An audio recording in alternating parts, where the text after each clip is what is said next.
Renungan kita masih kisah tentang perjalanan Yakub dari rumah Laban mertuanya menuju ke kampung halaman. Setelah mereka atau Laban yang Yakub melakukan perjanjian dan di sana ada perdamaian, maka Yakub meneruskan perjalanan. Dan suatu waktu Yakub berada di tempat persinggahan, kemudian ada satu sosok yang bertemu dengan dia, dan ternyata sosok tersebut itu diceritakan dalam teks kitab Kejadian bahwa mereka, Yakub dan sosok itu, seorang itu bergulat dengan Yakub, dan entah berapa lama mereka bergulat, tapi tidak ada yang menang, tidak ada yang kalah. Maka Yakub mendapatkan pukulan yang telak. Saudara-saudara, dalam kemanusiaan Anda bisa baca secara detail dalam Kejadian pasal 32 dalam Alkitab. Nah, dalam ujung peristiwa, orang yang bergulat dengan Yakub tersebut berkata bahwa dia mau pergi, tapi Yakub mengungkapkan bahwa aku tidak membiarkan engkau pergi sebelum memberkati aku. Nah, ini dia yang menjadi pokok renungan kita. Di sini ada banyak hal yang misteri, yang misterius tersimpan di kisah ini.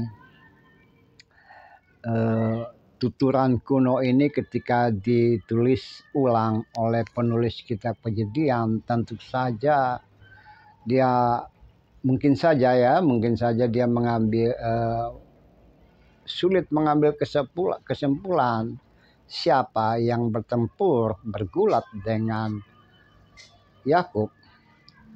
Nah, tuturan menunjukkan bahwa ia adalah seorang yang punya kekuatan ilahi, yang datang bertemu dengan Yakub, dan Yakub tidak bisa berbuat banyak selain dia melawan atau dia menahan. Dia melawan dan juga menahan Yakub. Dan pada akhir peristiwa orang tersebut merubah, atau sosok yang bertemu itu merubah nama Yakub. Yakub diberi nama Israel. Saudara-saudara, tapi dalam kalimat sini yang kita memperhatikan bahwa Yakub berkata, aku tidak membiarkan engkau pergi jika engkau tidak memberkati aku. Ini penyelesaian terbaik dalam konteks sosial, atau bisa saja terjadi pada diri siapapun. Awalnya ada semacam pergulatan, kemudian diakhiri dengan ada yang kalah, tapi tidak selesai di situ, melainkan penyelesaiannya melalui memberkati dengan baru pergi. Ada perdamaian, ada keakraban yang terbangun, baru mereka berpisah satu sama lain. Kita hanya melihat pada modal seperti itu, Bisa saja dalam konteks pergaulan hidup dan kehidupan sehari-hari pada masa kini, orang bisa atau siapapun bisa beda pendapat, beda pandangan, ataupun pertengkaran yang sengit. Tapi pada puncaknya pasti ada yang lelah, ada yang kalah, ada yang menang.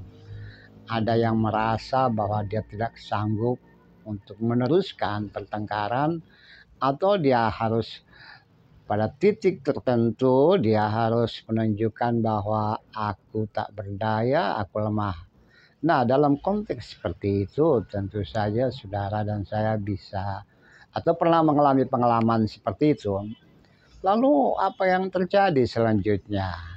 Yakub berkata bahwa berkati aku, tunjukkan kebaikanmu, tunjukkan sesuatu padaku supaya aku melepaskan engkau pergi.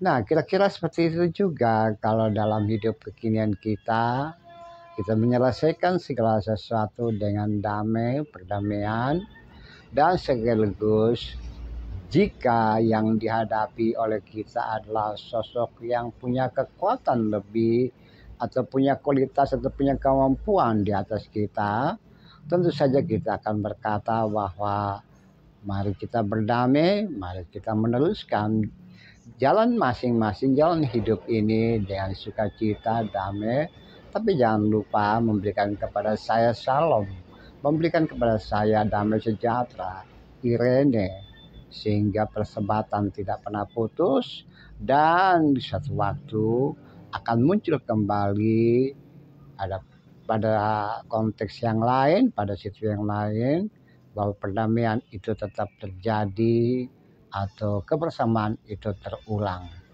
Nah, disinilah juga saudara dan saya bisa belajar bahwa apapun yang terjadi dalam hidup dan kehidupan, maka yang patut dilihat adalah bagaimana menyelesaikan, bagaimana ujung peristiwa itu. Berpisah boleh, tapi berpisah dengan damai, tentram, sukacita, dan tidak ada memunculkan luka-luka batin yang pada suatu waktu akan menjadi akar pahit dalam pergumulan hidup dan kehidupan. Mari kita belajar untuk menyelesaikan segala sesuatu dengan cara tidak menanam akar pahit, tapi kita membangun hubungan relasi yang baik dengan siapapun. Tuhan memberkati.